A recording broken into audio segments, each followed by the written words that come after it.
From the moment I moved into my new home, I had a feeling that something was off about the neighborhood. It wasn't the house itself. I had done my research before buying it, ensuring that the property was not part of the HOA, which was a massive selling point for me. I'd heard all the horror stories of power-hungry HOA boards ruining lives with ridiculous rules, outrageous fines, and constant harassment. My house was one of the few in the area that had been built before the HOA was even established, meaning it was completely independent. That fact alone, however, seemed to enrage Karen, the self-appointed queen of the HOA. From the second she saw me unloading boxes, she marched over, her arms folded, her lips pursed in that classic, "I demand to speak to the manager" scowl. "Excuse me, but you need to register with the HOA immediately," she barked, as if she had the legal authority to issue commands. I glanced at her, already tired of the interaction before it even started. "I'm not in the HOA," I said, keeping my tone neutral but firm. "This property was never part of it, and I have no interest in joining." For a brief moment, Karen's face froze, as if she just heard the most offensive thing in the world. Then, she scoffed and put her hands on her hips. "Every house in this neighborhood is under the HOA," she said condescendingly, as if I were a misbehaving child. "It's for the good of the community. I can have the paperwork sent over, and you'll need to start paying your fees immediately." I shook my head. "No thanks. I already spoke to my real estate lawyer. My home isn't under HOA jurisdiction, and I have zero obligation to sign up." Karen's nostrils flared. "Well, that's just unacceptable. You still need to follow the rules. We have landscaping regulations, parking restrictions, and exterior home requirements. I need to inspect your property to ensure you're in compliance." At this point, I had to stop myself from laughing in disbelief. "You're not inspecting anything. This is my home. You have no authority here." Karen's eyes darkened, and I could tell she wasn't used to being told no. Her voice lowered, dripping with passive-aggressive menace. "You really don't want to make enemies here. It would be a shame if you got reported for violations." I crossed my arms, unbothered. "Violations of rules that don't apply to me? Go ahead." Karen clenched her teeth, clearly furious that I wasn't intimidated by her empty threats. "Fine, have it your way. But don't be surprised when things get difficult for you." I expected her to storm off, but instead, she stood on the sidewalk, staring at my house like a hawk watching its prey. Over the next few days, I caught her lurking near my driveway, watching me as I came and went. She even had the nerve to take pictures of my property from the street, like she was building some ridiculous case against me. It didn't stop there. Suddenly, I was getting anonymous complaints about my lawn, my fence, and even my trash bins. All things that weren't even violations, just Karen looking for reasons to harass me. But then she took it to another level. One evening, as I was pulling into my driveway, I noticed Karen standing near my porch, staring at my front door. When I got out of the car, she immediately marched up to me.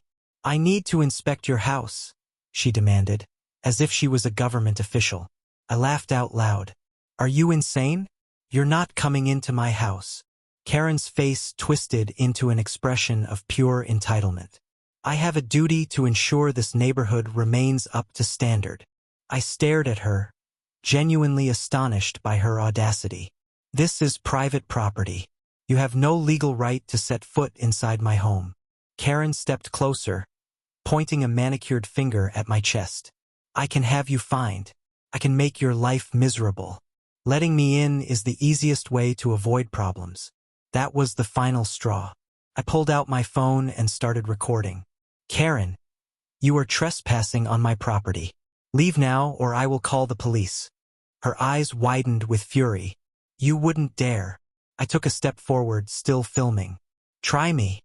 For a second, I thought she might actually try to push her way inside, but then she scoffed and stormed off, muttering under her breath. But as she walked away, she pulled out her phone, and I heard her say, "Hello, 911? I need to report a trespasser." I stared in shock. She was calling the police on me for refusing to let her trespass in my home. I could hardly believe what I was hearing.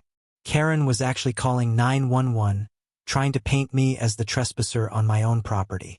I stood there, my phone still recording, as she paced back and forth on the sidewalk, her voice deliberately panicked and shrill. "Yes, officer. There's a suspicious man refusing to leave a house that doesn't belong to him. I think he's squatting. He's being aggressive, and I'm really scared." I almost laughed in disbelief. She was fabricating an entire story on the spot, trying to get me arrested simply because I wouldn't let her barge into my home. But I knew better than to take this lightly. The way she was framing it, the police could easily show up ready to escalate the situation. I wasn't about to take any chances. As she continued her performance, I calmly stepped inside and locked the door. If the police were coming, I was going to be ready. I gathered all the necessary documents, the deed to my house, my ID, my security footage. I even took a moment to make sure my cameras were angled properly in case Karen tried anything else. 15 minutes later, I heard the sound of sirens approaching. The flashing red and blue lights cut through the evening dusk as 2 police cruisers pulled up in front of my house. I watched through the peephole as Karen ran up to them, her crocodile tears on full display. "Thank God you're here," she wailed dramatically. "That man is squatting in that house. I saw him break in. He's been aggressive, and I'm honestly scared for my safety." The officers exchanged glances, clearly trying to assess the situation. One of them, a tall guy with a buzz cut and skeptical eyes, looked toward my house. "Ma'am, did you actually see him break in?" he asked. Karen hesitated for half a second, then plastered on her most innocent, wide-eyed look. "Well, no, but I know he doesn't belong here. This home is part of our HOA, and we have strict policies. If he won't let me verify that he belongs here, then he must be hiding something." At that moment, I stepped outside, my phone still recording. "Officers, my name is protagonist's name, and I am the legal homeowner of this property. I have my deed, my ID, and security footage proving that I live here. This woman is harassing me and trespassing." Karen whipped around, her face twisting into an expression of rage. "Don't lie. I know this house. You're not supposed to be here." I held up the deed. "This document says otherwise." The officer took the paperwork, giving it a quick scan. His partner, a female officer with dark sunglasses perched on her head, asked me, "Do you have any footage of her harassing you?" "Absolutely." I pulled up the security camera feed on my phone and played the clip of Karen lurking around my house, taking pictures and demanding to be let inside. The officers watched in silence, their expressions unreadable. When the clip ended, the male officer turned to Karen. "Ma'am, do you have any actual proof that this man doesn't belong here?"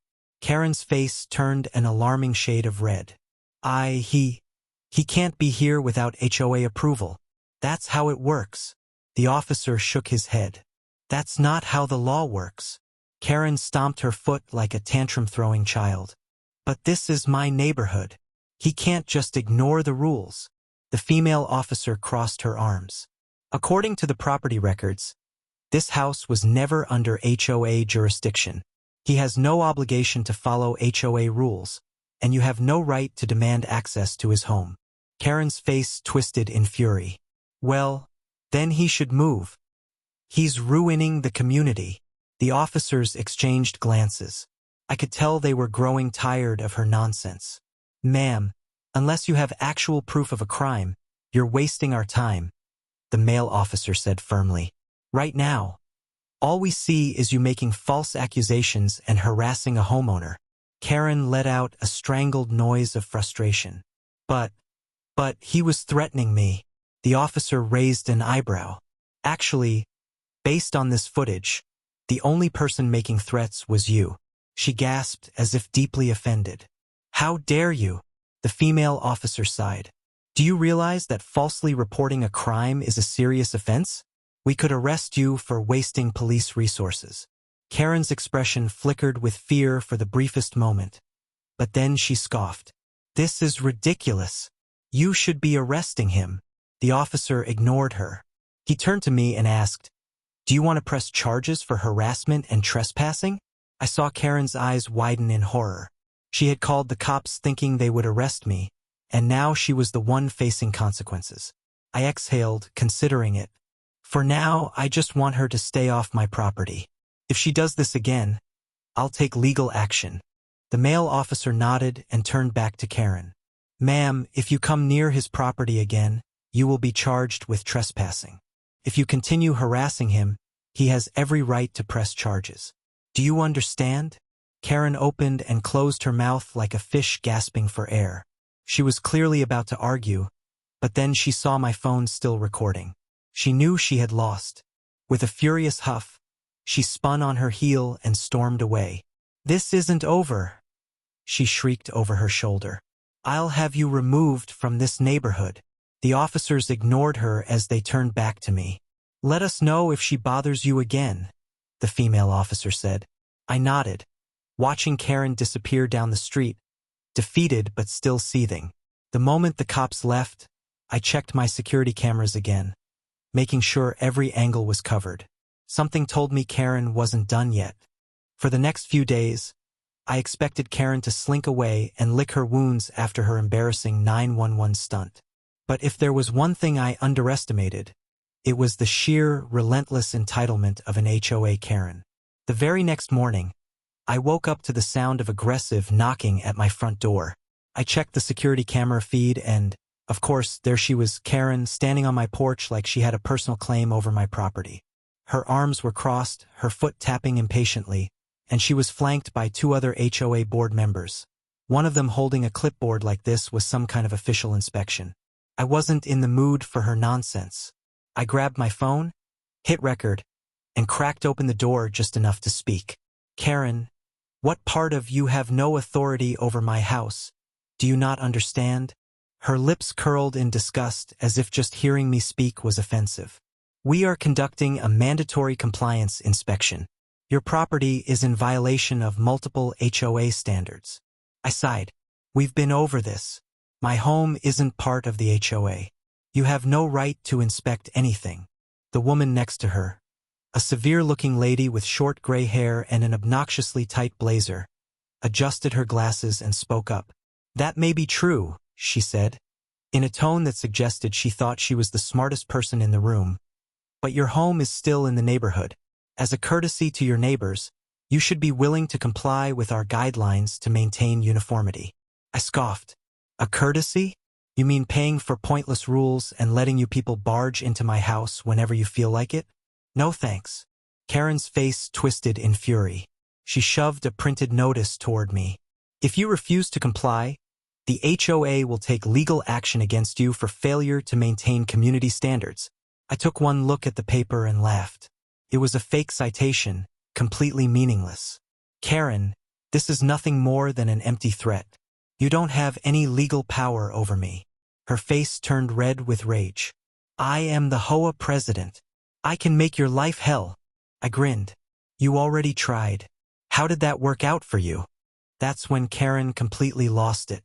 She lunged forward, trying to shove past me into my house. Big mistake. I sidestepped her easily, but her momentum sent her stumbling face first into my doorway. She bounced off the frame and fell backward onto my porch with a shriek, flailing like an overturned turtle. The two HOA board members gasped in horror, staring down at her. Karen, are you okay?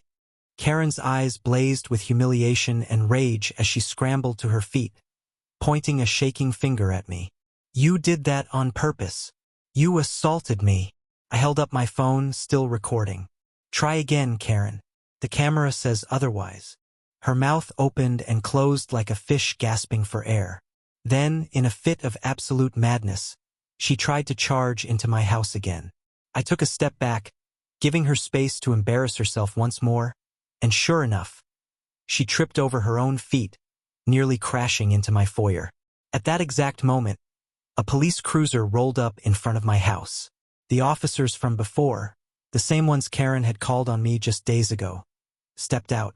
One of them, Officer Taylor, raised an eyebrow. What's going on here? I pointed at Karen. She just tried to force her way into my house, twice, and it's all on camera. Karen spun around, her face contorted in fury. He attacked me. He pushed me to the ground. Officer Taylor sighed, clearly exhausted by her antics. Ma'am, we just watched you try to enter his house without permission. Karen's voice turned shrill. But he needs to follow the HOA rules. The second officer, Officer Diaz, looked at her like she'd just sprouted horns. Ma'am, we've already established that his property is not under HOA jurisdiction. You have no legal right to enforce anything. Karen let out a guttural scream of frustration. This is my neighborhood. I have power here. Officer Taylor pulled out his handcuffs. Ma'am, you just trespassed on private property and attempted unlawful entry. We're placing you under arrest. Karen's face drained of color. You can't arrest me. I'm the HOA president. Officer Diaz stepped forward. And we're the police. Karen tried to back away, but before she could do anything else, Officer Taylor grabbed her arms and clicked the handcuffs around her wrists. The entire neighborhood had started to gather. People peeked out of their windows, neighbors walked onto their lawns, and soon, a small crowd had formed. Whispers spread like wildfire. Is that Karen getting arrested? Holy crap. She finally went too far. The HOA is gonna lose their minds over this. Karen, now fully handcuffed, turned to the crowd and shrieked, Don't just stand there. Help me. No one moved. No one spoke. Her so-called power was gone. Officer Taylor began leading her toward the police car. You have the right to remain silent. No, I am the law in this neighborhood. The officers shoved her into the back seat, and just like that, it was over. After Karen was hauled off, the HOA board members who had come with her scattered like cockroaches. Within days, the entire HOA was in chaos. Karen, of course, tried to fight the charges, but my security footage was undeniable. She was found guilty of trespassing, harassment, and filing a false police report. She ended up facing thousands in fines, a restraining order preventing her from coming near my house, and was ultimately removed as HOA president. With Karen gone, the HOA started crumbling. The other board members were exposed for shady practices, and a group of homeowners even sued them for illegal fines and harassment. As for me, life became a lot more peaceful. Neighbors who had once lived in fear of Karen's wrath started openly celebrating her downfall. Some even thanked me for standing up to her when no one else could. One night, I sat on my porch, sipping a beer and watching the sunset, free from Karen's reign of terror. The HOA had lost. Karen had lost. And I had won. And damn, it felt good.